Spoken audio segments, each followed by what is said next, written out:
So today let's take a look at the Allergy Protocol in Auriculo3D.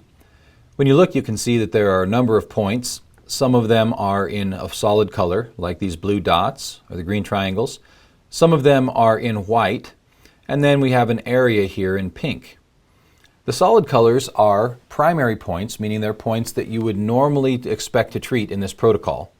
The ones that are not a solid color, that are white, are points that are optional. You may want to treat them, you may not. The bigger question has to do with, how do I know exactly where the points are? Shen Men, for example, well, that's pretty easy to see in the bottom of the triangular fossa here, but what about sympathetic autonomic point, or perhaps allergy point, or this point here for nose? Where exactly are those located? It's hard to tell on a two-dimensional drawing because the ear is three-dimensional. That's why we created Auriculo3D. So I'm going to go ahead and click here on the 3D icon, and it's going to launch the three-dimensional version of this chart. Now you can see that I can quickly and easily move the ear around in any way that I want so that I can have a view of every one of those points.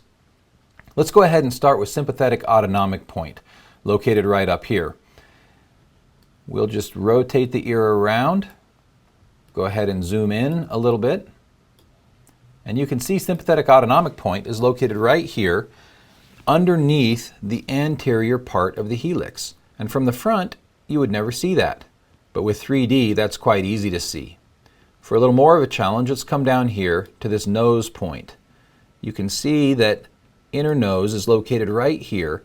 It's actually on the inside of the tragus. And because it's behind the tragus, you can't see that very well on a two-dimensional chart. The triangle is an attempt to show you that that's where it is, but when you look at it in 3 dimensions, it's quite easy to see that it's inside the tragus.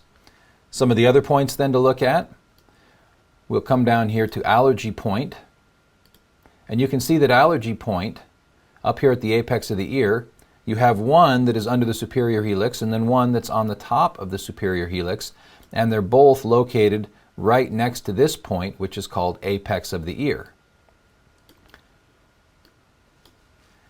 Then the thymus gland point, located right here, just in front of the antihelix body, and endocrine point down here in the intertragic notch. So, with Auriculo3D, the three-dimensional ear, every point is fast and easy to locate. You can switch between a right and a left ear so that the ear you're looking at on the screen matches the ear you're looking at on the patient. It's a very wonderful and effective way to locate the points precisely.